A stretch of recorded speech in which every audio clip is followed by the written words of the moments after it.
guys আমাৰ 1 আগষ্টত এটা নতুন কাম আমি হাতত ল'ব খুজিছো সেইটো হল মিছন ভূমিপুত্ৰ তাৰ মানে আমাৰ এসটি এসসি ওবিসি লৰা ছোৱালী বিলাকে কাষ্ট সাৰ্টিফিকেট বিচাৰি অফিসে ঘূৰি থাকিব লাগে 1 আগষ্টৰ পৰা এটা নতুন কাম আমি হাতত ল'ব খুজিছো সেইটো হল যে লৰা ছোৱালীয়ে কাষ্ট সাৰ্টিফিকেট বিচাৰি অফিসত আহিব নালাগে 9, 10, 11, 12 ষ্টুডেণ্টক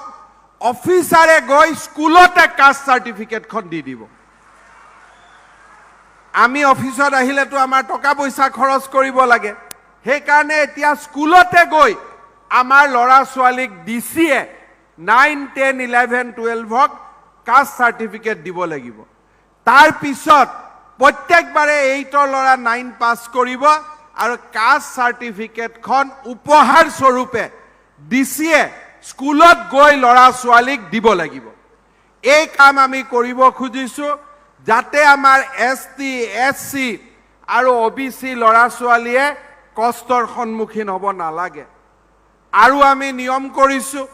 আমাৰ গুৰখা মানুহে যেতিয়া ওবিসি সাৰ্টিফিকেট খুৰে ডিসিয়ে কয় আপুনি ভাৰতীয় নাগৰিক হয়নে নহয় আৰে মই গুৰখা মানে ভাৰতীয় আৰু কি গুৰখা বিদেশী হ'ব পাৰে নেকি গটিকে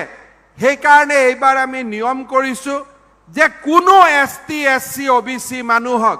কোনো ডিসিয়ে ভাৰতীয় হয়নে নাই প্ৰশ্ন কৰিব নোৱাৰে তেওঁলোক খিলঞ্জিয়া মানুহ তেওঁলোকক ডাইৰেক্ট কাষ্ট সাৰ্টিফিকেট দিব লাগিব